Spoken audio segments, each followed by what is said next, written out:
Hi சிலிஃபெல்ஸ் and Sitha Sundararajan. Tourist family director Abishan ஹீரோவா நடிச்சு அதே படத்தோட கோ டைரக்டர் மதன் வந்துட்டு டைரக்ட் பண்ணி லவ்வர் குட் நைட் மாதிரி நல்ல படங்களை கொடுத்த மில்லியன் டாலர் பிலிம்ஸோட ப்ரொடக்ஷன்ல கோவாக்கு அப்புறம் இத்தனை வருஷம் கழிச்சு மறுபடியும் ப்ரொடக்ஷன் ஹவுஸ்ல இருந்திருக்க சௌந்தர்யா ரஜினிகாந்தோட கோ ப்ரொடக்ஷன்ல ஷாண்ட்ரோடோட மியூசிக்ல ஒரு அமேசிங் படமா ரிலீஸ் ஆயிருக்கிற வித் லவ் படத்தோட ஃபர்ஸ்ட் இம்ப்ரெஷன் தான் பார்க்க போறோம். So let's get into the video.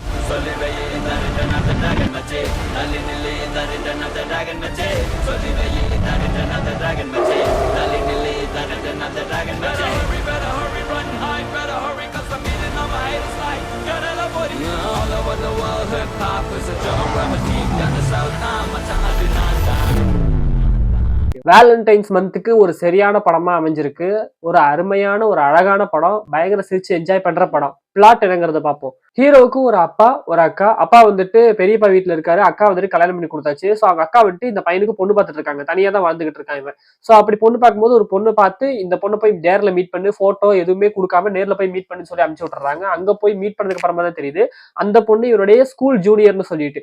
So அப்படி பேசிக்கும் போது வந்துட்டு ஏதாவது ஒண்ணு பேசுவோமே, இந்த டேட்டுக்கு வந்து உட்காந்துட்டு என்ன பேசுறதுங்கும் போது உங்க லவ் ஸ்டோரி சொல்லுங்கன்னு சொல்லிட்டு சொல்லும் போது ஹீரோ அவரோட லவ் ஸ்டோரி சொல்றாரு. அதே ஸ்கூல்ல அவர் 12th ஸ்டாண்டர்ட் படிச்சிட்டு இருக்கும்போது இந்த பொண்ணு 10th ஸ்டாண்டர்ட் படிச்சிட்டு இருக்கு. ஸோ 12th ஸ்டாண்டர்ட் படிச்சிட்டு இருக்கும்போது அவருடைய கிளாஸ்லயே கூட படிச்ச ஒரு பொண்ணு அனிஷா, அந்த அனிஷாங்கிற பொண்ணை எப்படி எல்லாம் லவ் பண்ணாரு, என்ன ஆச்சு அப்படிங்கிற இந்த கதையை சொல்றாரு. சோ அதுக்கப்புறமா ஹீரோயின் கிட்ட ஹீரோ கேட்கறாரு உங்க கதையை சொல்லுங்கன்னு சொல்லிட்டு. ஹீரோயினோட பேரு மோனிஷா. சோ அவங்க வந்துட்டு அவங்களுடைய லவ் ஸ்டோரி சொல்றாங்க. சோ பாலாஜிங்கிற ஒருத்தர் லவ் பண்ணது. சோ இந்த ரெண்டு ஸ்டோரி தான் ஃபர்ஸ்ட் ஹாப்ல காட்டுறாங்க. இந்த ரெண்டு பிளாஷ்பேக் முடிஞ்சதுக்கு அப்புறமா ஒரு இன்டர்மிஷன்ங்கிறது வருது. அந்த இன்டர்மிஷன்ல என்ன சொல்றாங்கன்னா, நம்மளுடைய இந்த அன்எக்ஸ்போஸ்ட் லவ், நம்ம ரெண்டு பேருமே வந்துட்டு ஒரு ஒருத்தர் லவ் பண்ணிருக்கோம், பட் நம்ம இந்த லவ் சொல்லவே இல்லை கடைசி வரையுமே. சோ இப்ப அவங்க எந்த நிலைமையில இருந்தாலும் சரி, அவங்க வாழ்க்கை எப்படி இருந்தாலும் சரி, அதை பத்தி பிரச்சனை இல்லை, போய் அந்த லவ்வை நம்ம சொல்லுவோம் அப்படின்னு சொல்லிட்டு கிளம்புறாங்க. சோ சொன்னாங்களா இல்லையா, என்ன நடந்தது, அவங்களோட ரியாக்ஷன் என்ன, அவங்க ரெண்டு பேரும் சேர்ந்தாங்களா இல்ல இவங்க ரெண்டு பேரும் சேர்ந்தாங்களா, யாருக்கு என்ன சேர்ந்தாங்க அப்படிங்கறத ரொம்ப ஃபன்னான ஒரு படமா கொடுத்திருக்காங்க. பிளாஷ்பேக்ல வந்துட்டு ஒரு டைப் ஒன்று இருக்கு, இந்த விரும்பாண்டி படத்துல காமிச்சிருப்பாங்கன்னு சொல்லிட்டு நினைக்கிறேன். அந்த படம் பார்க்கல, பட் நிறைய விஷயங்கள் படிக்கும்போது தெரிஞ்சுக்கிட்டேன். ஒரே பிளாஷ்பேக்கை ஒருத்தர் சொல்றதுக்கும் இன்னொருத்தர் சொல்றதுக்கும் நிறைய டிஃபரன்ஸ் இருக்கும், அதுல பெர்ஸ்பெக்டிவ் டிஃபரன்ஸ் இருக்கும் அப்படின்னு சொல்லிட்டு. பட் இந்த படத்துல வந்துட்டு ரெண்டு பிளாஷ்பேக் வருது. அந்த ரெண்டு பிளாஷ்பேக்குமே ஒரே காலகட்டத்துல ஒரே இடத்துல தான் நடக்குது. அந்த ரெண்டு பிளாஷ்பேக்லயுமே இந்த ரெண்டு பிளாஷ்பேக்ல உள்ள கேரக்டர்ஸுமே இருக்காங்க. கொஞ்சம் லேட்டா புரியும், பரவாயில்ல. சோ ஹீரோவோட ஸ்டோரி சொல்லும் போது அந்த ஸ்டோரியில வந்துட்டு அந்த ஹீரோயினும் அதே கதையில இருக்காங்க, அவங்க ஜூனியரா இருக்காங்க இல்லையா, சோ அவங்க இருக்காங்க. அண்ட் ஹீரோயின் கதையை சொல்லும் போது ஹீரோ அதே கதையில இருக்காரு, அவரு சீனியரா இருக்காருல்ல, அதனால அவருமே அந்த கதையில இருக்காரு. சோ நீங்க வந்துட்டு ஃபர்ஸ்ட் பிளாஷ்பேக்ல பார்த்த அதே சீன் இந்த செகண்ட் பிளாஷ்பேக்ல வரும்போது வேற பெர்ஸ்பெக்டிவ்ல வேற ஒரு ஆங்கிள் வேற ஒரு சீன் அந்த இடத்துல புதுசா ஒண்ணு வருது, ஒரே சமயத்துல ரெண்டு ஆக்ஷனுங்கிறது நடந்த மாதிரி. சோ இந்த மாதிரி ஒரு விஷயத்த இப்படி ஒரு சிம்பிளான படத்துக்குள்ள வச்சதுங்கிறது எனக்கு ரொம்ப பிடிச்சிருந்துச்சு. சோ அதுல அந்த முக்கியமா அந்த ஸ்டெப்ல ஒரு ஷாட் வரும், ரெண்டு பேரும் இப்படி வந்து இறங்கி அவங்க கேர்ள் ஃப்ரெண்ட்ஸை வந்துட்டு அவங்க இவர் வந்துட்டு அவருடைய ஒன் சைட் லவ் வந்துட்டு பாக்குறது, இந்த ஹீரோயின் வந்துட்டு அவங்களோட ஒன் சைட் லவ் பாக்குறதுன்னு சொல்லிட்டு ரெண்டுமே அதே அந்த ஸ்டெப்பு கிட்ட வரது வந்துட்டு செம்ம அழகான ஒரு சீனா இருந்துச்சு. சோ அந்த மாதிரி சின்ன சின்ன விஷயங்கள் செம்ம சூப்பரா இருந்துச்சு. மெச்சூர் ரைட்டிங் படத்துல வந்துட்டு சிகரெட் பிடிச்சிட்டு இருப்பாரு ஸ்டார்டிங் வந்து ஹீரோ. சோ ஒரு கட்டத்துல வந்துட்டு ஹீரோயின் சொல்லுவாங்க, என் அப்பா வந்துட்டு இறந்ததுக்கான காரணமே சிகரெட் தான், லங் கேன்சர் வந்துருச்சு. சோ நான் வந்துட்டு சின்ன வயசா இருக்கும் போது வந்துட்டு என்னது கையில வச்சிட்டு இருக்கீங்க, அது எனக்கும் வேணும்னு சொல்லிட்டு அடம் பிடிச்சேன், அதனாலதான் எங்க அப்பா வந்துட்டு சிகரெட்டை நிறுத்தினாரு, ஆனா அதுவே ரொம்ப லேட்டு தான், அதனாலதான் வந்துட்டு அவர் லங் கேன்சர் வந்துருச்சு அப்படின்னு சொல்லிட்டு. சோ அதுக்கப்புறமா அந்த ஷாட்டுக்கு அப்புறமா அவர் சிகரெட்டே பிடிச்சிருக்க மாட்டார் ஹீரோ, அதை நம்ம கன்வே பண்ணிருக்க மாட்டாங்க, நம்மளுமே அதை கவனிக்காமே விட்டுருப்போம். செகண்ட் ஹாஃப்ல அந்த ஹீரோயினே கேட்கும் போதுதான் நான் சிகரெட்டை விட்டுட்டேன்னு சொல்லுவாங்க. ஏன்னு கேட்கும்போது நான் என் பொண்ணோட ரொம்ப நாள் வாழணும் அப்படிங்கிற மாதிரி சொல்லும் போது தியேட்டரே கிளாப்ஸ், இந்த மாதிரி சின்ன சின்ன விஷயங்கள் ரொம்ப அழகா பண்ணியிருந்தாங்க.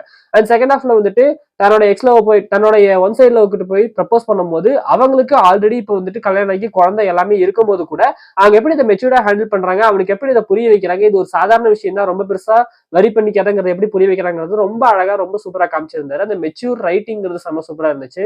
அண்ட் ஆல்சோ ஹீரோயினோட கதையிலுமே அவங்களுடைய ஒன் சைட் லவ்ங்கிறது இப்ப என்ன மாதிரி இருக்காங்கிறத காட்டும் போது அவருமே என்ன மாதிரி வந்துட்டு அவரோட லவ் அவர் எக்ஸ்பிரஸ் பண்றாரு, பட் அங்க இருக்கிற சினாரியை அவங்கள வந்துட்டு எப்படி மாத்துது அப்படிங்கறத ரொம்ப அழகா மெச்சூரா ஹேண்டில் பண்ணி அழகா காமிச்சிருந்தாரு. சர்ப்ரைசிங்கா ஒரு கிராஸ் ஓவர் கேமியோ வந்துச்சு. டூரிஸ்ட் ஃபேமிலி படத்துல வந்து அந்த சசிகுமாரோட கேரக்டரும் அந்த பையன் கேரக்டரும் இவங்க வந்துட்டு ட்ரெயின்ல மீட் பண்ற மாதிரி. சோ சாப்பாடு ஏதாவது இருக்கான்னு சொல்லிட்டு பேண்ட்ரி சைட்ல தேடிட்டு இருக்கும் போது வந்துட்டு அவங்க ரெண்டு பேரும் வந்துட்டு தம்பி என்னப்பா பசிக்குதா இந்தாங்க அப்படின்னு சொல்லிட்டு சாப்பாடு கொடுக்குற மாதிரி சீனெல்லாம் சூப்பரா தான் இருந்துச்சு, கிராஸ் ஓவருமே சூப்பரா இருந்துச்சு. பட் இதுல ஒரு சின்ன மிஸ்டேக்குமே இருக்கு. ஏன்னா இதே அபிஷன் இதே ஃபேஸ் கட்ல இருக்கக்கூடிய இன்னொரு கேரக்டர் வந்துட்டு அந்த படத்துலயுமே வருவாரு. சோ கணக்குப்படி பார்த்தா ஒரே கதையில வந்துட்டு அபிஷன் ஒரே முகத்தை கொண்ட 2 பேர் இருக்காங்கிற மாதிரி ஆகுதுல்ல. சோ இது வந்துட்டு ஃபன்னுக்காக வச்சுக்கலாம். சோ லாஜிக்கா யோசிச்சா இங்க வந்துட்டு இடிக்கும். சோ இந்த மாதிரி ஒரு விஷயமே இருக்கு. பட் அழகா இருந்துச்சு. அந்த கேமியோ வந்துட்டு செம்ம சர்ப்ரைசிங்கா இருந்துச்சு. ஒரு சின்ன ஷாட்டுக்கு அழகா வச்சிருந்தாங்க. ஷான் ரோல்டன் இந்த படத்தோட ஒரு மிகப்பெரிய தூண். சோ இந்த $1 மில்லியன் ஃபிலிம்ஸ்ல வர எல்லா படங்களுக்குமே ஷான் ரோல்டன் வந்துட்டு ஒரு மிகப்பெரிய தூணா இருந்துட்டு இருக்காரு. ஸ்டார்டிங்ல கூட எனக்கு ஷான் ரோல்டன் மியூசிக்லாம் கேட்கும்போது பாட்டெல்லாம் அருமையா பண்றாரு. பட் எல்லாமே ஒரு மாதிரி ரொம்ப டிஃபரெண்டா இருக்கு, நீஷா இருக்கு. நீஷ் அப்படின்னா வந்துட்டு எதுலயுமே சேராம ஒரு மாதிரி தனித்துவமா இருக்கிறதா நீஷ்னு சொல்லுவாங்க. ரொம்ப நீஷா இருக்கே அப்படின்னு சொல்லிட்டு எனக்கு ஒரு ஃபீலிங் இருந்துச்சு. அந்த கமர்ஷியல் அந்த மெயின் ஸ்ட்ரீம்ங்கிறது அவர்கிட்ட வர மாட்டேங்குது.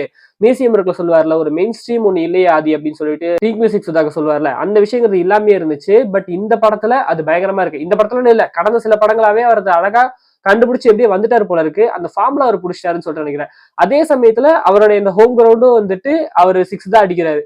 சோ அது செம்ம சூப்பரா இருக்கு அவரோட மியூசிக்ல. இந்த படத்துல பார்த்தா ஐயோ காதலின்னு ஒரு பாட்டு வருது. அதோட அனதர் வெர்ஷனா ஒரு ஃபீமேல் வெர்ஷனுங்கிறது வருது. அந்த ஃபீமேல் வெர்ஷன் எனக்கு இந்த ஒரிஜினல் வெர்ஷனை விட செம்ம சூப்பரா இருந்துச்சு.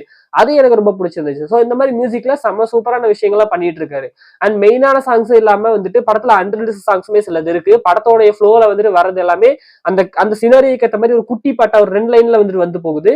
அந்த லிரிக்ஸ் எல்லாம் அவ்வளவு சூப்பரா இருந்துச்சு. அதெல்லாம் ரிலீஸ் பண்ணணும். ஓஎஸ் ரிலீஸ் பண்றாங்களா இல்ல எக்ஸ்டர்னல் ஆல்பம் ரிலீஸ் பண்றாங்களான்னு தெரியல. எப்படி ரிலீஸ் பண்ணாலும் சந்தோஷம். சீக்கிரமா ரிலீஸ் பண்ணா நல்லா இருக்கும். சோ அந்த மாதிரி மியூசிக்ல செம்ம சூப்பரா பண்ணியிருந்தாரு. சோ ஓவராலா ஒரு பயங்கரமான ஒரு ஃபன்னான ஒரு ஜாலியான படம். இந்த மந்த் வேலண்டைன்ஸ் டே மந்த்துக்கு ஒரு அமேசிங்கான படமா வந்திருக்கு. 14ஆம் தேதி எல்லைக்கே வரதா சொல்றாங்க. பட் இன்னுமே எந்த ஒரு கன்ஃபர்மேஷனுமே வரல. அது வருதா வரலையான்னு தெரியல. பட் அது வரைக்கும் இந்த படமே நமக்கு கொஞ்சம் தாங்கணும்னு சொல்லிட்டு நினைக்கிறேன். இன்னும் இந்த படத்தை பார்க்கல அப்படின்னா மறக்காம போய் தியேட்டர்ஸ் செக் பண்ணி பாருங்க. நெகட்டிவ்ஸ் வெயிட் பண்ணிட்டு இருக்கீங்களா? இந்த மாதிரி நல்ல படம்லாம் வரும்போது நெகட்டிவ்ஸ் பத்தி யோசிக்கவே கூடாது. டேரக்டா போய் தியேட்டர்ல பாத்துடணும். நெகட்டிவ்ஸ்னு ஒண்ணுமே கிடையாது. போய் தியேட்டர்ல பாருங்க. போயிட்டு வரேன். பாய். மறக்காம சப்ஸ்கிரைப் பண்ணிட்டு லைக்கை தட்டிட்டு இன்ஸ்டாகிராம்ல ஃபாலோ பண்ணிக்கங்க. வாட்ஸ்அப் சேனல்ல ஜாயின் பண்ணிக்கங்க. போயிட்டு வரேன். பாய்.